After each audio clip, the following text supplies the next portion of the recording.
Well, it's kind of appropriate here this morning on National Signing Day. You can probably hear the coaches in the background right now. They're singing the fight song in the war room right now. Hi, everybody. I'm voice of the bus, Mark Johnson. Neill, Woelk of CUBus.com. We're not supposed to be sitting here today. In most years, this has been an early February set of circumstances. But with the rule changes, December 20th has become the new signing day in college football. Seems kind of strange to be here, but, boy, everyone's been to work and really battling for recruits as we finally got things underway here today. No, and I think a lot of coaches like it. A lot of coaches don't. They don't like the early signing day. But what I think you're seeing here is this group behind us, you can hear them right now. They just talked to another kid that signed his national letter of intent. They sang the fight song. And it's kind of like that early, the early Christmas present way I was talking about. Well, they're unwrapping one today, and I think they're pretty pleased with it. It's kind of, and by the way, there are four, and we'll get to all four of them so far this morning already. You're allowed to sign when you recruit at 7 o'clock local time. So that would tell you that right now there are 4 kids that have come in from the central time zone. Do you know what's bizarre? This is 2017. We talk about technology, the fact you and I are sitting here streaming live on various social media outlets. There are coaching staffs in college football around the country that are staring today at fax machines. Fax machines are still, and that's still the legal way to do it. And there's still a few places, a few businesses that require, and a few laws that require a fax machine. And, this is one of those things where they require an actual fax to be signed, sent across, and then that signals, either that or a carrier pigeon. Smoke signals. Yeah. And, the good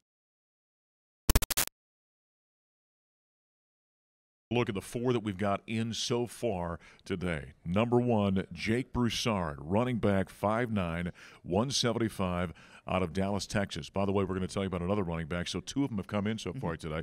This is an area, I guess, when you think about the departure of Philip Lindsay, an area of need. We're going to go look at Broussard, in fact, on the screen right now, but an area of need for Colorado. Yeah, running back is one of those places that you always want to sign a couple just about in every class if you possibly can, because depth is always going to be an issue. Injuries happen at running back. You always want to have some kids ready, and as you can see, this guy right here, he's got some nice moves. He does some really nice things. He makes people miss. He's got good speed. He's got breakaway speed, runs well at the second level, and so definitely a guy that I think, that they like and coming in here with a lot of potential. Yeah, Jarek Broussard, 5'9", 175, out of Dallas, Texas. And so, once again, we know the history of Colorado football, what they've done in terms of going down into the state of Texas, into the state of California. That's always been big. And so, here's a young man out of the Lone Star State. Yeah, and I'm sorry, Curtis Snyder was just handing me something here. Yeah, this is like you said, another kid who they've gone into Texas, though. Yeah. And when you go into Texas, and that's Texas is such a hotbed of recruiting, great talent level across the state, and this is where the stars start to come in. Is he a 3-star, a 4-star, a 5-star kid? And you'll hear people tell you more and more that a Texas 3-star kid or a Florida 3-star kid, he's going to be a 4 or 5-star kid in a lot of other states, and so I think this is a kid that I think they're going to like a lot. Well, when you think as well down in Texas, and you get into the star thing is always kind of interesting, and then a little bit, shall we say, by eye of the beholder, if you will. So sometimes there are kids down there that maybe other guys think are a 5-star, and certainly there are various programs that will look at them and think, well, this guy's going to fit very nicely, but they play at a very high level. Yeah. And so it's so crowded down there, sometimes the stars don't necessarily match up with the kids from other states, as you're kind of indicating. Yeah, exactly. I think that's a big part of it there. And again, it's how does that kid fit in the program, and what do they see in him? What position group is he going to fit in? Speaking of areas of need, let's go to the next one. Frank Phillip has already sent his fax in this morning. Offensive tackle, 6'7", 265 pounds. Once again, out of Houston, Texas. And you were just telling me this guy started to get some late looks from other programs. This guy was getting some late pushes, including I think from Notre Dame. Made a very late push on Frank, and I think he let the coaching staff know yesterday that he was still a Colorado commit, and he's made it official this morning. And here's another big kid. When I look at 6'7", 265, I think that's just basically about 2 of me. Yeah. That's right. Yeah, double up Neill. That's what we got here with a little bit more toughness. Yeah. and, probably a lot more mobility and everything else. But I think if you look at this guy, and this is another guy that every year your class has to have offensive and defensive linemen. You've got to have people in the trenches, and that's where you've got to have your depth every year. And I think if you look at this kid, this is another guy that they like a lot. Came in here with big size, good speed, good footwork, has played in a passing game, can do a lot of different things. Well, look at him as well. The one thing I like, 6'7". Look at the length. We've seen kind of the drive and the push a couple of times during that highlight video, but the good feet. I always go back to Victor Rogers' comment years ago, the great Buff lineman, when he said, you know, when we all came in, he's talking about that 2001 group. He said, when we all came in, we had the basic size. This guy's 6'7". He's 265. He'll get in the weight room, but he's got that natural size. And Vic always said, I'm not comfortable when you bring in projects that you hope they grow into. This guy's got that good natural size. Yeah, this guy has the natural size, and now you just finish that off. You mold it into shape, but he's got the natural size, like you said, 6'7", 265. At 6'7", he's got the frame to add some pounds and not lose any mobility. So he's a guy that you definitely like. Another offensive lineman, Joshua Gines. He's 6'2", offensive guard. So he's got that guard kind of frame about him. 6'2", 310 pounds. Out of Cedar, Texas, out of a very good program down there in DeSoto. You know, this is a guy that, and when you're looking at the film, and I don't want to say he's going to be this guy, but when you look at this guy, 6'2", 310, he makes you think of an Andre Gerard type of guy. Sure. You know, that guard that's you know a little bit shorter than the big 6'7", 6'6" type of guy, but really powerful, good footwork, and again, a guy that can help you run and pass blocking. And I like what I'm seeing here early on. From the four signees, we'll get to the fourth one, who's a running back coming up here momentarily. 2 running backs, 2 offensive linemen. You talk about areas of need for the Buffaloes. You lost several starters off your offensive line this year. You lost Philip Lindsay, who last time I checked was a pretty good running back. By the way, yesterday the Colorado chapter of the Football Foundation named him the Offensive Player of the Year in the state of Colorado. And that's a pretty big deal considering that there's a pretty good wide receiver up at CSU. That's right. That was also on that list, and so Philip being named Offensive Player of the Year in the state's one more nice honor for Philip. And one more nice recruit so far for the Colorado Buffaloes. The fax machine whirring this morning. Deion Smith, running back out of Houston, Texas. So the 4th straight brand new Buff out of the Lone Star State. 6 foot, 180, coming from Second Baptist. And so here's a big kid, 6 foot, 180 pounds coming in. Yeah, and again, I think this is a kid that they like because when he gets into the second level, you can see right here, boom, he's got some. Boom, look at that. He's got some acceleration when What's he gets it like there. to be fast, Neill? Yeah. I have no idea. I can't even, Look at this. I watch it. They're using him in a slot here as well, so obviously a pretty good athlete in various respects.